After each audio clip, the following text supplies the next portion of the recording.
Javmajining qilish usuli nayt nurg'un. Shularning ichida oilada qilishga mos keladigan ham eng qulay bo'lgan qilish usulini keldim. Qilish usulimi nayt oddiy bo'lib, bir qatim ko'rsin chuqum o'rganalaysiz, ham tugunish boshlaylik ketdi. Avval qozonga suv quyib, to'xini silib qaynatib olamiz. To'xiga imkoniyatning bericha yerlik to'xi yoki sanxoncha ishlasak texim yaxshi.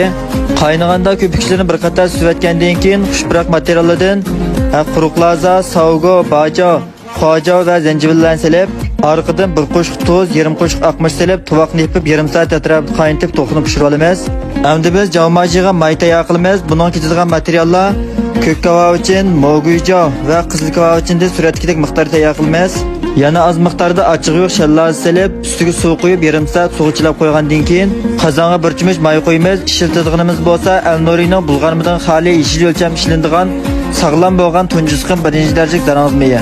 Orqadan zanjibil, so'ng piyoz va bayoz suvchilgan materiallarimizni silib, o'tning besimini tuvan tanglab, uzoqroq mana shunday to'xtamay aralashtirib qo'rib, dori-darmonning quruqini to'liq chiqarib, rangi mana shu holatda sarg'aygandan keyin buni suzib olamiz. Baya qozonga sepib qo'ygan to'xini elib, ravis muzdek so'g'ib silib, ravis chayqab o'tgandan keyin suratdagidek mana shunday qo'limiz orqali to'xining go'shtini ushaq silib, aralashtirib ko'rib mishak kepsa urug' tuqqanlar qo'llash ustidan yurakdan birini bagash ko'rsan rahmat. To'q go'shtning ustiga so'ng piyoz, ko'k qizil laza va pishirib olgan dufupini elib, baya xushbiroq materialni zali qilib chiqarib olgan mayning ustiga to'q go'shtning sho'rpisidan 3 cho'mich atrofida qo'yib, bir qaynatgandan keyin ta'min tanglashga az miqdorda aqmoch, vejing, jijang silib, to'liq bir aralashtirayotgandan keyin tabiiy holda muzlatib olib, to'q go'shtning ustiga 2 cho'mich atrofida qo'yib, yana az miqdorda kavob uchun may berib etib, asti ustini qo'limiz orqali yengil holatda aralashtiriblar taqsiga qilib iste'mol qilsak bo'ladi. Mana shunchalik oddiy.